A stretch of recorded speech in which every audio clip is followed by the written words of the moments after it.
नमस्कार मित्रों। मंदिर की छत पर झंडा क्यों लगाया जाता है? कभी आपके मन में भी ये सवाल आता है? चलिए इसका जवाब ढूंढने की कोशिश करते हैं। मित्रों, मंदिर के शीर्ष पर ध्वजा लगाने का प्राथमिक कारण यह बताना है कि मंदिर के भीतर उस विशिष्ट दैवीय शक्ति की उपस्थिति है। मंदिर में लगा झंडा उस मंदिर का पवित्रता की उद्घोषणा करता है। यह केवल भक्तों को यह बताने के बारे में नहीं है कि मंदिर के अंदर भगवान कौन है, बल्कि यह उस मंदिर की दिव्य और आध्यात्मिक ऊर्जा को भी इंगित करता है। झंडे पर रंगों, प्रतीकों का चुनाव अक्सर उस मंदिर में विराजमान देवता के अनुरूप होता है। पूजा करने आने वाले श्रद्धालु जब उस ध्वज को देखते हैं तो उन्हें अपने भीतर विराजमान दैवीय शक्ति का स्मरण हो आता है। उदाहरण के लिए, अर्जुन के रथ पर एक कपि ध्वज था जो हनुमान जी की शक्ति और आशीर्वाद का प्रतिनिधित्व करता था। सिर्फ हिंदू धर्म में ही नहीं, बल्कि अन्य बहुत सी संस्कृतियों में भी झंडा फहराना जीत के प्रतीक के रूप में देखा जाता है। शीर्ष पर स्थित झंडा महज एक सजावटी वस्तु नहीं, बल्कि विजय का प्रतीक है।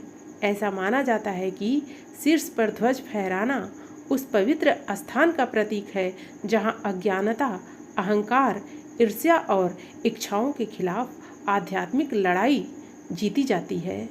मंदिर की छत पर लहराता झंडा भक्तों के लिए एक प्रतीक के रूप में देखा जाता है कि कैसे पवित्र स्थान और आध्यात्मिक ज्ञान हमेशा विकर्षणों पर विजय प्राप्त करेंगे। सनातन धर्म से संबंधित स्थानों और मंदिरों में नारंगी झंडे का प्रयोग किया जाता है, जो त्याग का प्रतीक है। नारंगी रंग अक्सर साधु संतों और उन लोगों से जुड़ा होता है जिन्होंने सांसारिक इच्छाओं को त्याग दिया है। नारंगी झंडा भी कुछ इसी की याद दिलाता है। ध्वज अहंकार को त्यागने और स्वयं को परमात्मा के प्रति समर्पित करने का एक शक्तिशाली प्रतीक बन जाता है, जैसे कि कई सिद्ध पुजारियों और संतों ने किया है।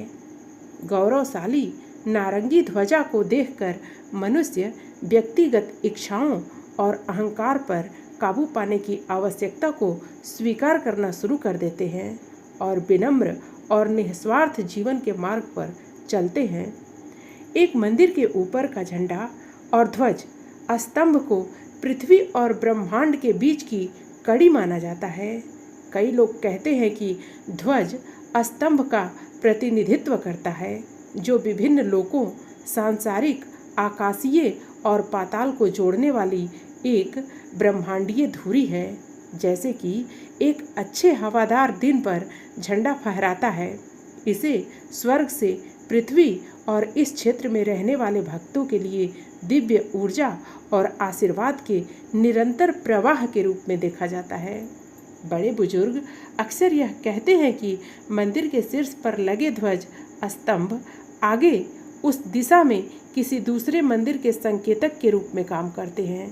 प्राचीन काल में जब किसी प्रकार का कोई मानचित्र नहीं था, ऑनलाइन उपकरण नहीं थे, तब यही झंडे दिशा सूचक हुआ करते थे। मंदिर दूर स्थित थे, लेकिन झंडे ऊंचे फहराए जाते थे ताकि लोग अपनी तीर्थ यात्रा और यात्रा के दौरान उन्हें आसानी से ढूंढ सकें। मित्रों, फिर मिलते हैं अगली प्रस्तुति के साथ। धन्यवाद।